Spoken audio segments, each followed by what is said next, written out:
Hello guys, welcome back to FLUX.1 2025.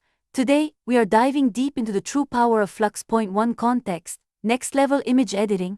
Last time we covered standard image generation. Now, let's talk about editing. This is not your average inpainting. Forget masking, forget selecting areas, we simply write what we want and Flux makes it happen. This ability, editing an image with just a text prompt, is the main purpose of the FLUX.1 Kontext model. If you missed how to generate images with FLUX.1 Kontext, the link to the video is in the description. Let's get started. First things first, we need the files. All direct links are in the description below. Pay attention to the folder paths. Model 1, the core brain. We are using the highly compressed FP8 version of the FLUX.1 Kontext dev model. We use FP8 because this is a 12 billion parameter model, and this quantization helps maximize our VRAM and improve generation time. Download it and save it right here. ComfyUI/models/diffusion models. Model 2, the dual clip text encoders. Flux secret sauce is using two language models for unmatched context. You need the standard clip ae.safetensor and the massive T5 encoder, T5XXL FP8 E4M3FN scale.safetensors. Drop both of these into ComfyUI/models/text encoders. Model 3, the translator, or VAE. This converts the compressed data into your final image. Download ae.safetensors and save it to ComfyUI/models/VAE. Got those three? Perfect. Now let's build the workflow. FLUX.1 Kontext's real superpower is image editing, but it excels at text-to-image generation, which is our focus today. This first video sets the foundation. In the next episode, we will master its true power, context-aware image editing. Subscribe now so you don't miss it. Now, open your ComfyUI and let's start the build. Add the Load Diffusion Model node and select our new Flux FP8 file. Add the Dual Clip Loader node. This is a Flux requirement. Select Clip L for the first clip and T5XXL for the second. This combination gives it superior language understanding. Z-type as Flux. Add the Load VAE node and select ae.safetensors. Models loaded. Now for the control elements. Next, add Clip Text Encode node for prompting. Connect the Dual Clip Loader to this node. Then add Flux Guidance node. This node will decide how strong its follow your positive prompt. 1 to 3 will usually give more creative freedom, while larger than 5 will make it more strict to the prompt. We set it to 2.5 here. Connect the prompt to this node. Then add Conditioning 0 out node. Connect the prompt to this node. This will make the prompt blank and we're going to use it as negative prompt later. Let's create our starting canvas with the empty SD3 latent node. Flux uses the 16-channel structure, so this node is mandatory. Set your desired width and height. 1024 x 1024 is the recommended starting point. Finally, the K-sampler engine.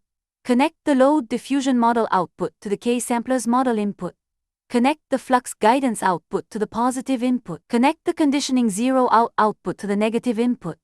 Connect the empty SD3 latent output to the latent input. Crucial settings, set the K-sampler CFG to exactly 1.0.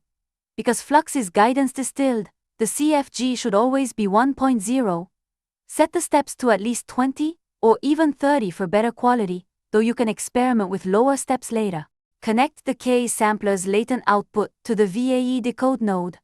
This is our final step, converting the compressed data into a beautiful, viewable pixel image. Connect the VAE decode output to a preview image node. Now let's adapt this setup for editing an existing image. This requires 3 key changes. Load your image, add a load image node. This is the image you want to edit. Optional step, if your image isn't a native 1:1:4:3 or 16:9 ratio, you might add the Flux Kontext Image Scale node to resize it optimally for the model. I'm skipping it since my image is portrait and I want to avoid stretching. Encode the canvas, add the VAE encode node. This converts our source image into the latent space. Connect the load image output to the VAE encode's image input. Also connect the load VAE to VAE encode.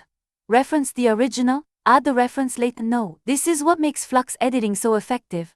It takes the original image data and combines it with your prompt to create a new, intelligent condition for the edit. Connect the VAE encode output to the reference latent's image input. Crucially, connect the VAE encodes latent output to the K-sampler latent input. We are now replacing the empty latent canvas with our actual image canvas. You can now delete or bypass the empty SD3 latent node. Connect the positive prompt output to the reference latent's conditioning input. Finally, connect the reference latent's output to the Flux guidance conditioning input. The workflow is now complete. Let's do our first test. I'm using an image of a girl with a shoulder bag. Test 1, object removal. Prompt, remove the bag. As you can see, the result is instantaneous and clean. The speed is excellent, around 20 to 50 seconds per image on the RTX 4060 Ti 16 GB of VRAM. Test 2, multiple edits. Let's try changing clothes and removing the bag simultaneously. Prompt, remove the bag and change the jacket color into blue. The result is fantastic. Now, let's push the contextual understanding. Test 3, complex scene and environment change.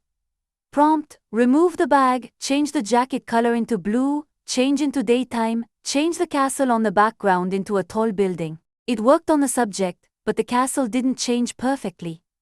Flux sometimes struggles with background elements it can't clearly identify. Let's adjust the prompt to be clearer. Revised prompt, remove the bag, change the jacket color into blue, change into daytime, change the building that far away in the background into a mountain. That worked great.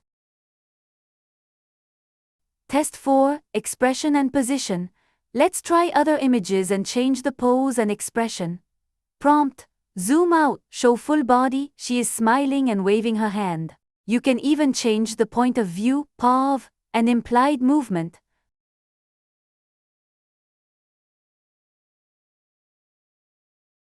I also add an image sharpen node here for a crisper result, which is optional. Now here's a quick gallery of examples and the simple prompts I used for each.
this guide helped you set up your workflow, please smash that like button. It helps me reach more AI enthusiasts. Thank you for watching. Don't forget to like, share and comment. Please subscribe to Cao 2025 for more efficient ComfyUI workflows. See you again on the next episode and have a nice day.